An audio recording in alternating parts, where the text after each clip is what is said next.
Hi, everybody. Welcome back. This is the Overseas Teacher Podcast, episode 3. My name is Kyle King, and today I am with my guest, which is the managing director of the Overseas Teacher and a very dear friend of mine. It is Daniel Demarmels. Hi, Daniel. Hello, hi. How are Hey, you?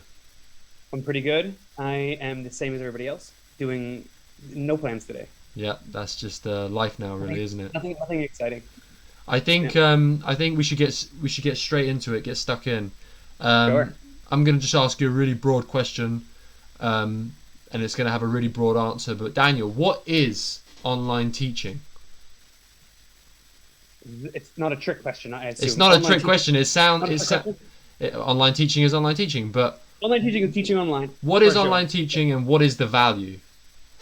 Sure. I mean, online teaching in China, the context we're doing online teaching, the way we're all doing online teaching is, I think, the future of what it's going to look like for the ESL landscape. It's just what it's going to be like to learn English in China is going to require a lot of different components, and one of those components is going to be online teaching.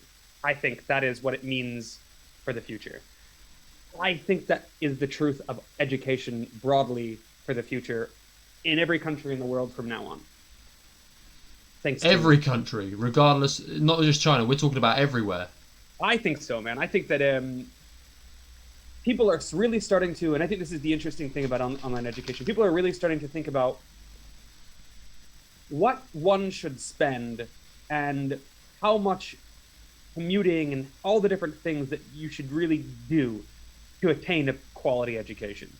Now, it's very difficult for me to imagine that a university can continue demanding £9,000 a year Mm. or a lot more in America when they're delivering their classes online. But we have to say, if we can all learn to learn online, and if teachers can learn to teach online, that world that we're going to end up seeing, where online teaching is more important than it ever has been before, is also a fairer world in terms of how you get an education. And that's true of what we're seeing now in universities, where people are demanding some of their tuition fees and stuff like that back. Yeah, I think you were part of doing something like that at the you're University of Pen, damn right? right. I think that's the right thing to do. Actually, I think they've been overcharging for what they're actually giving in terms of universities for a long time. They're really just, you know, don't get me wrong. There It's is a incredible business. amount. It is, or unfortunately it's treated that way too frequently. Um, Ours is a business, definitely. Online ESL teaching is absolutely a business, but that doesn't mean that it shouldn't be the right price to get everybody involved. It shouldn't be beyond anybody's reach, and I think that's what online teaching education represents. Um, Teaching in China English has been reserved for mostly the rich um, and the people who can put an incredible percentage of their income into education of their young children or rich, which is mostly what it is. And that's changing a lot now. Online teaching is one of the things that's forcing that to happen. Uh, you are online teaching, okay, I'll take it back, you know, uh, 20, 30 years ago, it was not very easy to have an a physical ESL teacher go into an English language school and actually be able to get a decent English education. It's incredibly expensive. It demanded a huge percentage of your income. The quality was generally very low. People who wanted to come abroad to teach in China that long ago weren't always the best teachers. Um, and it was an environment where I believe where it didn't produce the greatest education for the right price. Fast forward through online education, you now have somebody who is coming in with modern, business practices that represent the new China, um, undercutting the price of physical schools, directly competing with them in their marketplace, forcing them to drive down the costs and increase the quality, or to pick a lane, right? They have to either drive down costs and keep quality the same, or increase quality and raise costs to justify why they should have a physical school at all. And now we're leading to a world where we've actually can deliver quality education for a much broader segment of Chinese society. That's quite exciting. Yeah, I mean, totally. I totally agree. I think that it's very exciting, like you said, to see the direction in which we're heading, Well, for everybody. But I think it's also important to sort of look into a little bit deeper into the Chinese online industry in specific. I know we briefly spoke about how this is something that is global, but why do you think in China specifically there is such a highlighted importance for online teaching? wow, that's a good question. I think to understand that, it's also helpful to understand why there is an interest in learning English in China generally across the board. Um, there are quite a few different components, and why foreign people from foreign countries are so necessary for that industry, which is also another really interesting thing. So I think one major part of it is that China recognizes that it needs to be part of the future of a globalized world. I don't think they think that for necessarily, people 20, 40, 30, 40, 50 years old, maybe don't think that necessarily for themselves, but they definitely think it of the children, that English is going to be necessary. And they've been thinking that, people have been thinking that generally, the market has felt that way for a long time. Um, China is on its way to becoming, the most powerful country in the world, if it isn't already. And they can't do that without understand. And I think it's well recognized that it can't be done without understanding the outside world. Yeah, China's not going to wait around for you to understand it, because we won't, unless we all go. Um, and so to do that, they want their children to learn English. I think English gives them a huge opportunity to go abroad and experience the world and bring back what they've learned back to China. And I also think it gives you another way of thinking. It not only does it broaden your opportunities, not only does some universities expected of you, but it also gives you an entirely different way to consider the world.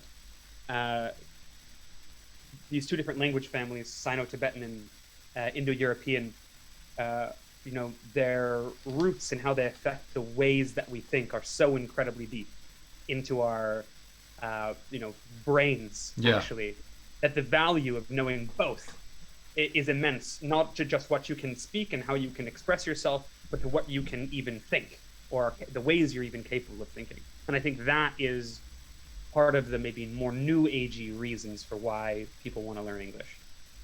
yeah. That makes. Yeah. I think you're right. I think that, as you said, it's definitely something that is becoming such a valued asset for all people coming from China who look to develop further career skills that like you said, that they can bring back to their home country and develop their skills further within their own country, applying what they've found from other places. Um, I think that it's also important for people who are interested in teaching abroad to understand the difference between these two sort of hubs of where you would teach if you were to go abroad, which is a training centre and a school. I myself am not quite sure about the difference between the two. I didn't even know about these training centres, but recently I've heard a lot of people who have go over to China. They don't actually teach in a school.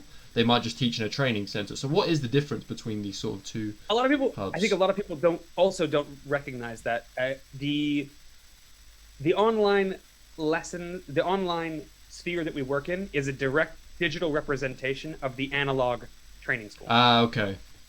So it is after school hours, typically from 4:30, 5:30 to 6 to 9:30, and that is where you will go after school to learn English.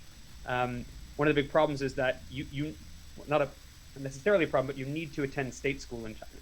You actually have to go to the government sponsored education system, and it itself does not have a very good method for teaching English. One of the reasons is that people hadn't learned English for a very long time in the past. There aren't enough people who speak a good enough level of English in China to be the teachers of the future, Yeah. to educate children to speak English. And therefore, you need to hire people from halfway around the world to come to China who speak English to deliver those lessons. So if I'm Yeah. a parent in China and my child goes to one of these schools and after school they go to one of these training centers, is this becoming a huge financial strain on myself? Is this something that's extremely expensive, or is it affordable? Is it something that everybody's sort of doing, or would you say Absolutely. it's So is it for the to put it rich, in or context, is it for everybody? I mean, now there are a lot of different levels of international school, but to put it in context, uh, the average price that I see for a city like Chengdu is usually around about 400 to 500 RMB or more per hour lesson. So that's Oh about wow. 75 pounds. Yeah, 60, 75 pounds it can be. It depends. Um, um, which is huge, I think. Uh, Also bear in mind that those are not always, incredibly rich people. Those because China has one of the highest spending uh, per capita on extra, outside of government spending on Education, education, yeah. right? Private education spending. The This is sometimes people who can just barely afford to do that. So that's another thing I think that online teaching represents to this to the people who want to learn English or want to increase their socioeconomic outlook is that they can actually have access to relatively cheap classes. If you think about usually I think the retail price for a lot of online teaching companies is usually about 200 RMB, so less than half. Um, Pretty impressive, I think. The other thing is a TEFL school requires usually to have foreign teachers in it who speak English and who can teach it. And those people don't want to come from America or the UK or Ireland to live in a very, very small town in the Mm. middle of, in the middle of Yunnan province when they could live in Beijing or Shanghai and make more money. It's very, very difficult to get the educators to the ones who need to be educated. Whereas that becomes incredibly simple with online teaching because China has really, really good infrastructure for technology. So the savings that you make in this by going down this route of education affords you a computer and Wi-Fi very often for much, much lower than the price So than you would spend by sending them to school. yeah, it makes complete sense. But do you think that as time goes on, the online teaching, well, physical teaching and online teaching will become more and more affordable? I know that online teaching already is a much better price compared to physical teaching, as you said.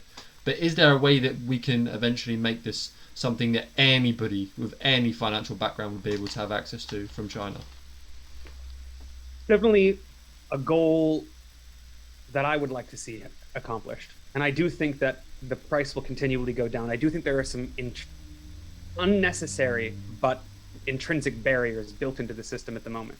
So legally, you need to have a TEFL certificate and a bachelor's degree to teach online formally through one of these major schools like the IP Kid or Yeah. Data ABC, right? Um, but I don't think that that's necessary.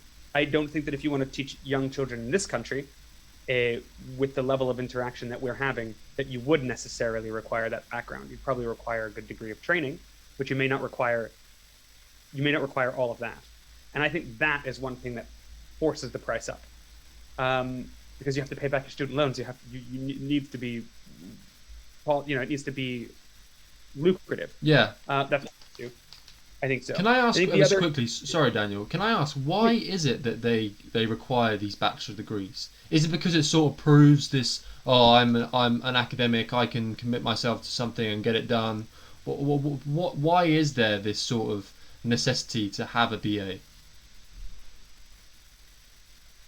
um, so I think this is often how regulation ends up getting made in China. It's often not to do with a direct reason why you shouldn't have it. It's because they don't have a better way often of finding out, of controlling or regulating an industry. Ah, I So see. you need to have a TEFL and a degree to go teach abroad in China. And then I suppose when asked, what should the regulations be for somebody who should be online teaching? They said, same as whatever you're doing for physical teaching. Yeah. Okay, no problem. We'll just do that then. I don't know. I doubt that's exactly how that conversation went, but I don't think it's far from it because we do see things like that happen a lot. Hopefully, and what usually does happen is that they go from very strict measure to decreasing the strictness of the measure as they realize it's ineffective. And as Because people, I actually think, sorry to interrupt, but I actually think that by having these regulations and these necessities, they're actually limiting themselves to be able to have access to amazing teachers.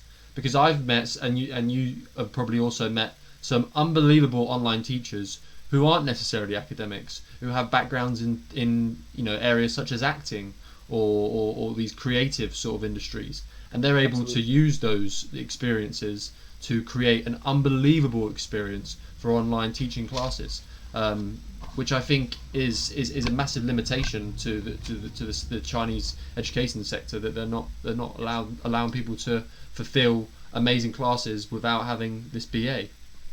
Absolutely. I think that's 100% true. Um, I think that the history of online education is that it comes out of physical education, and the two haven't really taken on separate lives from each other enough yet to Yeah, be able. And it's often a lot of the same companies doing it. Cal, for example, has an online teaching wing. First Leap has an online teaching wing, but First Leap is primarily a physical teaching school, a training school in China. So it's a lot of the same actors involved in both sides of the industries, which makes sense why they're regulated in very similar ways. But it's not the most beneficial way. I think that's what I mean about, the goal is to have it so that an online teaching is an intrinsic part of the learning experience. And to do that, you need to make online teaching fit in where it fits in, which is to be affordable and to be a more direct relationship between student and teacher without a organization standing in the middle directing people exactly what to do. Online teaching is a little bit more free form, and it should be, and it should represent that.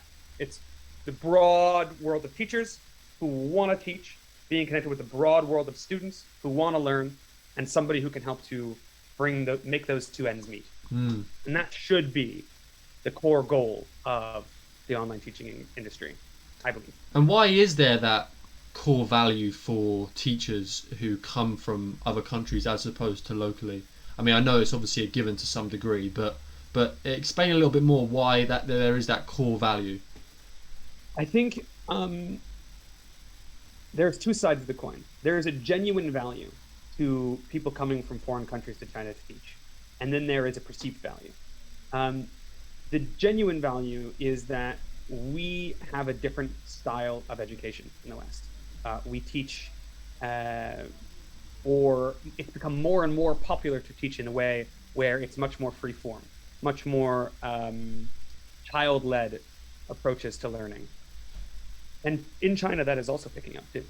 People are definitely noticing the value of it, and they want it for their children. But the government, and that's where most people are educated for most of their lives, in state schools, doesn't see the value in that. They still believe in the traditional Confucian rote learning style of education, which places a very high emphasis on remembering everything and to be able to produce that knowledge whenever demanded, but not so much on the creative manipulation of the information you've learned. That's something that comes intrinsically to us, I think, from our education systems, and it's easier for us to teach it. We have had in the past to try to train teachers in China to teach in this style. No and way. it takes an incredible. Oh yeah, we used to run a forest school where we would basically, our goal was to get kids out of the classroom and into nature, where we would just let them explore by themselves. You wouldn't believe when you bring them out into this environment, they don't know what to do. They're scared of the nature. They don't really believe that they're just being let to run free. Wow. And it takes a long time, a year even, before kids who are 7 or 5, 6, 7 years old realize that they can just actually run free. And you can see it immediately. It changes their confidence, the way that they interact with each other, the bit of their maturity. Initially, when kids would fall over, they'd start crying. Towards the end of their first year doing forest school, they would start to, they wouldn't even notice. They'd fall, and then they'd get up and run right after, right back to whatever they were doing. That isn't just because the nature itself has value. That style of education has an incredible value. And I think that is something that we're doing in our online lessons as well. If you look at it, it has strong child-led elements to it. Yeah. Yeah. I totally agree. I think the flip coin to that, though, is that If you were to put somebody from the UK in the forest and told them to go crazy, then they would. But then you take them back to school and you say, do this and this by this date, because this is what we require from you. And they're going to try and push the boundaries. They're going to try and see what they can get away with. They're going to try and find ways of getting out of that sort of curriculum, that that that wanting to accomplish something that they've been set. Yes. And not all, by the way, not all, but it's sort of something that's deeply rooted into our culture. There's too much relaxation. I would say, yeah. Yeah, sure, yeah. If there's a deadline, I'm gonna see if I can maybe push that deadline a little bit, but maybe I don't know, But this is just how it is here, I would say, and I'm not. There's many people who think similarly to myself. I think there's value to both sides of the coin, but I think there's value to coupling them together. Yes, knowing definitely. when it's appropriate for one and appropriate for the other. I think that's one of the reasons why it is important to to make a clear delineation between these things, and I think that's why it's beneficial to have your language schools and your state-sponsored education running right next to each other like they do in China. It shows you that there's two acceptable forms of learning, and you have to figure out the value of each one and determine for yourself to recognize that there are flaws in both, to have a counterpoint in education, to realize that there's two different systems gives you the opportunity to pick and choose from each and to question authority in a nice way. Yeah. Which is an opportunity that we are all giving to our Chinese students when we're doing this online education. We're giving them a counterpoint to their daily rote learning, which is quite nice. So you think that in general, I know we're talking about the history of online teaching and the history of the TEFL world, but I'm interested in what your reaction is to. Do you think that in the future there will eventually be a point where we have, especially in China in particular, that there will be the average student who comes out of university eventually will have this balance of a creative way of thinking, of being able to sort of have that freedom to do what they believe in as an individual, but also that structure, that sort of I need to get this done by this point, that sort of way of setting tasks and meeting them at particular points. That's the sort of ideal way that the parents want, and thus the students will become. I hope so. I think so. I think the physical teaching schools in China don't reach into everybody's lives. So if you were to ask me that 5 years ago when we initially started, and when the online education was still in its infancy and everything was a physical school, I would have said no. I would have said that's only for the middle and upper classes that would happen to.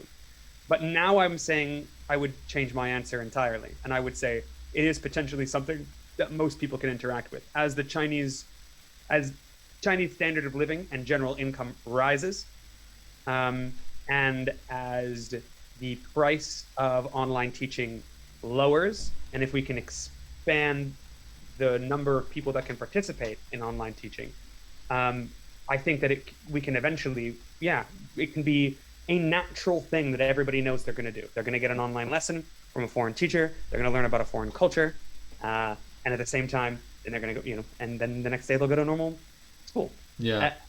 And they will have really, really, really well-rounded individuals as kids, more well-rounded than we were probably, because we didn't have Chinese teachers. Well, that leads me. Yeah, that leads me to my next point. Maybe there's something that we can learn from them.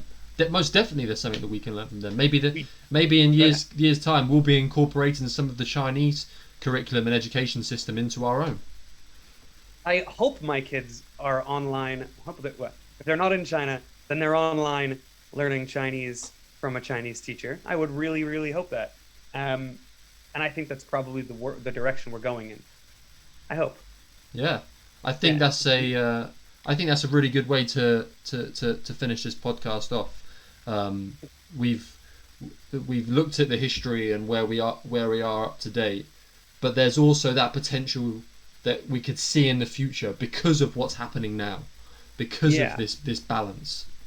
I'd like to, in the next opportunity we have to talk about this, I'd like to talk about some of the challenges that we're going to end up facing if we want to reach this goal of where what the place that online language learning can play in future society, I think we're going to start by immediately coming head to head with some challenges, and I think they're going to take the form of, a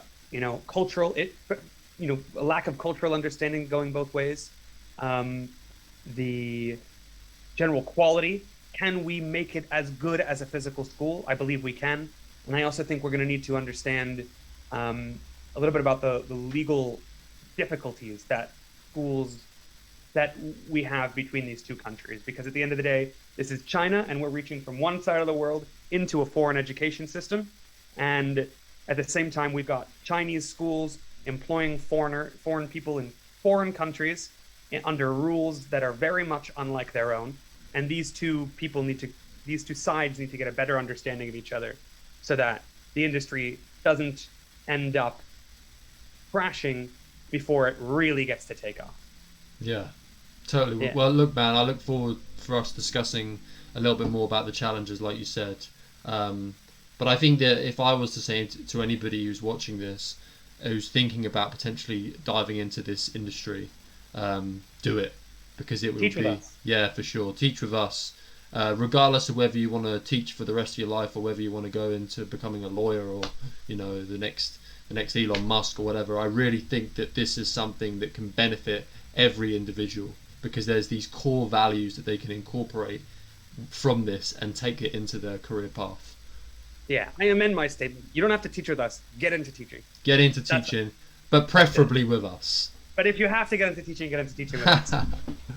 Thank you very much, Daniel. It's been great talking to you. This has been episode 3 of the Overseas Teacher Podcast. Thanks for everyone who's listened, and we'll see you next time.